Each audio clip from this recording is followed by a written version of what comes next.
നമ്മൾ ഇത്തരം ആ ഒരു നോളജുമായിട്ട് ഇടപെടുന്ന ആൾക്കാർ, അധ്യാപകർ, അതായത് ജ്ഞാനം എന്നൊരു ഭാഗം, അത് ഭൗതികമായിട്ടുള്ള ജ്ഞാനമായാലും ആധ്യാത്മിക ജ്ഞാനമായാലും, ഇതിൽ ആധ്യാത്മിക ജ്ഞാനം ഡീൽ ചെയ്യുന്നവരെയാണ് നിങ്ങൾ ഒരു തരത്തിലും ബുദ്ധിമുട്ടിക്കരുത്.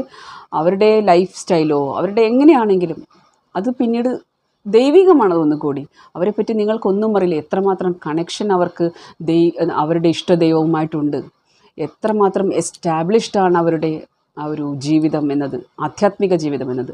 പുറമേ എങ്ങനെയായാലും അത് നിങ്ങൾക്കറിയാതെ എന്തെങ്കിലുമൊക്കെ പറയുമ്പോൾ, ഇത് തന്നെയാണ് നീചസ്ഥനായിട്ടുള്ള വ്യാഴമാണ്, നീചസ്ഥനായിട്ടുള്ള ശനിയാണ് ജാതകത്തിൽ നിന്ന് വിചാരിക്കുക. അപ്പോൾ ചില ആചാരങ്ങളെക്കുറിച്ച്, അനുഷ്ഠാനങ്ങളെക്കുറിച്ച്, ചില ക്ഷേത്രങ്ങളുടെ രീതികളെക്കുറിച്ച് ഒക്കെ നിങ്ങൾ സംസാരിക്കുമ്പോൾ നിങ്ങളുടെ ആ വ്യാഴത്തിനെ നിങ്ങൾ ആക്ടിവേറ്റ് ചെയ്തിരിക്കുന്നു. തീർച്ചയായിട്ടും നിങ്ങളുടെ പ്രൊഫഷനെ അത് ബാധിക്കുന്നതായിരിക്കും.